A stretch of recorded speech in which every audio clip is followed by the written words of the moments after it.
Pessoal, então a gente hoje vai começar a estudar o capítulo 6, que é sobre circulação. A gente já falou sobre sistema digestório, sobre o sistema respiratório, e agora a gente vai falar um pouquinho sobre o sistema circulatório, tá?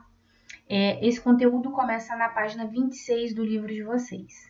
Vocês têm essa imagem logo na página 26, iniciando o conteúdo, e ela mostra pra gente um resumo do que a gente já viu. Então, a gente já viu que os alimentos que nós ingerimos, ao passar pelo sistema digestório, né, nós vamos absorver nutrientes, esses nutrientes serão disponibilizados e utilizados pela célula, pelas nossas células, né, para a manutenção do nosso organismo. A gente também já viu o sistema respiratório, que são trocas gasosas entre o nosso corpo e o ambiente, e aí eu tenho a saída de gás carbônico e a entrada de gás oxigênio nas células. E agora a gente vai ver um pouquinho do sistema circulatório. Então, qual a importância da circulação? A circulação é importante pelo transporte de substâncias pelo corpo. É por meio dela que as células recebem nutrientes e o gás oxigênio. Ela atua também na eliminação de substâncias tóxicas, transporte de células do sistema de defesa. E a circulação ela envolve dois sistemas, o circulatório e o sistema linfático. A gente vai ver primeiro o sistema circulatório para depois a gente falar um pouquinho do sistema linfático, tá? Só para a gente não confundir, pessoal, eu tenho funções específicas do sistema circulatório como um todo e tenho funções específicas do sangue. O sangue, como a gente vai ver um pouquinho mais para frente, é um dos componentes do sistema circulatório, tá? Então, o sistema como um todo, ele tem como função o transporte de sangue dos pulmões para todo o corpo e dos tecidos do corpo até os pulmões.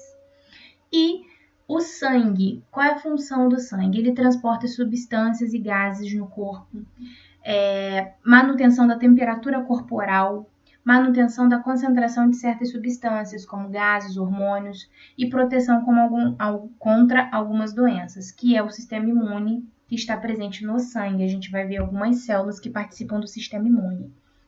E é muito importante esse transporte de substância, porque toda substância que a gente entra em contato, né, ela é transportada pelo sangue. Ela entra em contato de que maneira? Bom, a gente já viu no sistema digestivo que depois que eu absorvo tudo, esses nutrientes vão para onde? Para o sangue. E aí eles conseguem circular para todo o organismo.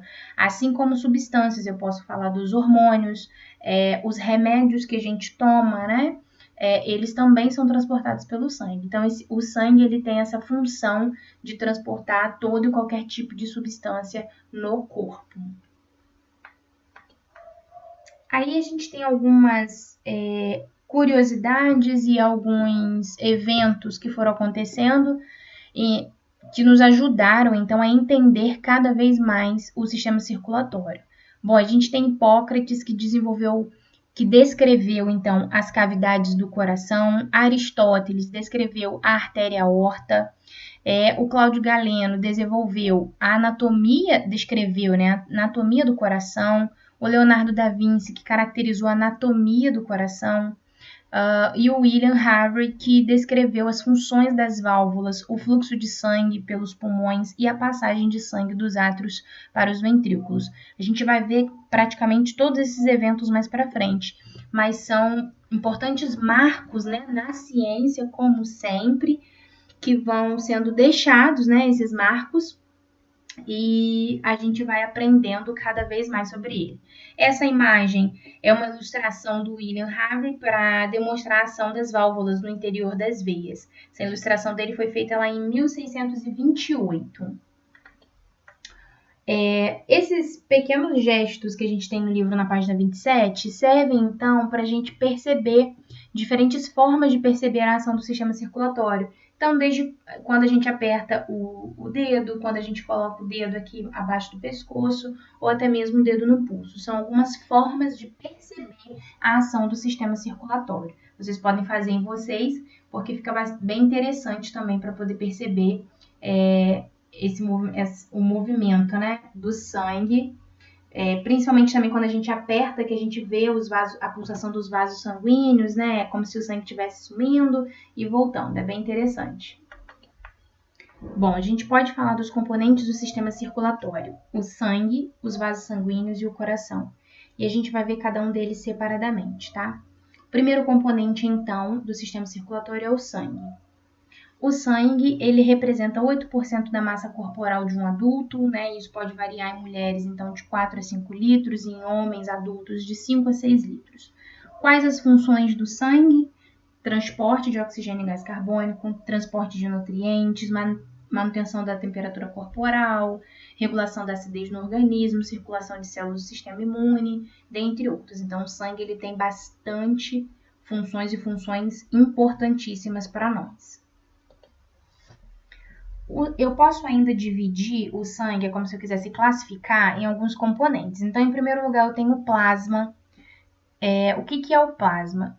Pessoal, quando a gente fala em sangue, é claro que assim, cortei o dedo, saiu sangue. Eu não consigo diferenciar todos esses componentes. Eu só vou conseguir diferenciar esses componentes quando uma pessoa, por exemplo, faz um exame de sangue e aí esse sangue passa por um processo em laboratório, ele é centrifugado e aí sim eu consigo fazer com que as células desçam e eu consigo ver algumas fases do sangue, tá? E aí, dentre os componentes do sangue, eu tenho o plasma, que é a parte líquida do sangue, de cor amarela, composta em sua maior parte de água. Mas eu também tenho enzimas, proteínas, hormônios e gases dissolvidos aí no plasma. Eu tenho as plaquetas. Importante, gente, plaqueta não é célula. Plaqueta é fragmento de célula, tá? É como se fossem pedaços de célula, que são responsáveis pelo processo de coagulação sanguínea. As plaquetas são importantíssimas quando a gente corta o dedo e a gente não sangra até morrer. E a gente vai ver mais para frente esse processo. São as plaquetas que fazem o processo aí, cumprem o processo da coagulação sanguínea. A gente tem também os leucócitos. Os leucócitos são conhecidos como os glóbulos brancos, são as células responsáveis pelo sistema de defesa. E dentre os leucócitos, eu tenho diversos tipos de leucócitos, tá, gente? Alguns que eu vou citar, os linfócitos, monócitos e basófilos, tá? E as hemácias, ou também chamada de glóbulos vermelhos. Uma característica marcante da hemácia é que ela não possui núcleo. Sabe aquele biscoitinho pingo de ouro? A gente geralmente representa a hemácia como se fosse aquele biscoitinho. Ela não tem núcleo. E isso, por que essa curiosidade, né? Porque o fato da hemácia não ter núcleo deixa ela com mais espaço para carregar mais moléculas de gás carbônico ou oxigênio. Ela possui um pigmento chamado de hemoglobina, e esse pigmento é que dá a cor vermelha no sangue, porque a hemoglobina tem ferro, tá? E aí dá essa característica do sangue, a cor avermelhada do sangue. Então eu já falei, e é na hemoglobina que ocorre a ligação das moléculas de gás, oxigênio e gás carbônico, tá bom? Então, aqui a gente tem essa imagem que tem no livro de vocês na página 29, e é onde vocês podem ver, então, o plasma, as plaquetas, os leucócitos e as hemácias propriamente ditas, bem divididinhas, tá? Lembra que eu falei com vocês a respeito das plaquetas? Então, por que quando a gente corta um dedo, por exemplo, a gente não sangra tanto? É aí que a gente entra com as plaquetas no processo de coagulação sanguínea. Quando ocorre um corte ou a ruptura de um vaso, né, as plaquetas vão migrar, ou seja, elas vão direto por esse local da lesão. Então, cortei o dedo, o que acontece? É claro que sangra um pouco.